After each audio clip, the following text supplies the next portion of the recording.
বলা হয় এই রাজ্যে বিজেপির কোনো মুখ নেই মমতা বন্দ্যোপাধ্যায়কে কাউন্টার করার মতো, যিনি মমতা বন্দ্যোপাধ্যায়ের মতো মুখের মোকাবিলা করতে পারবেন।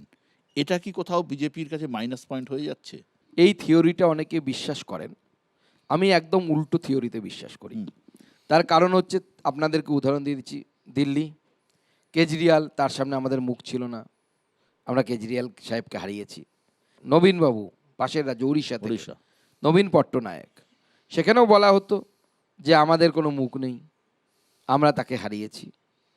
নবীন পট্টনায়ক মমতা বন্দ্যোপাধ্যায়ের থেকেও ভালো মুখ ছিলেন, আমি স্পষ্টই বলছি। কারণ তিনি শুধু সততা নয়, সততার সাথে সাথে ইন্ডাস্ট্রিয়ালাইজেশন কীভাবে করতে হবে, কীভাবে রাজ্যের ইকোনমিক হেলথকে, ফিজিক্যাল হেলথকে ভালো রাখতে হবে, তার নিদর্শন দেখিয়ে গেছেন। আজও উড়িষ্যা গ্রিন কালার থাকে নীতি আয়োগের ইয়েতে, বাংলা যেখানে লাল, আমরা 17তম পজিশনে আছি ফিজিক্যাল হেলথের ক্ষেত্রে। অর্থাৎ রাজ্যের আর্থিক স্বাস্থ্য, বিভিন্ন রাজ্যগুলোর আর্থিক স্বাস্থ্য নীতি আয়োগ সম্প্রতি বের করেছে, তাতে পশ্চিমবঙ্গের স্থান হচ্ছে 17তম স্থানে আমরা আছি। তবু তাকে হারিয়েছি। আপনি যেটা বললেন না, মমতা বন্দ্যোপাধ্যায়ের সমকক্ষ মুখ আমাদের নেই।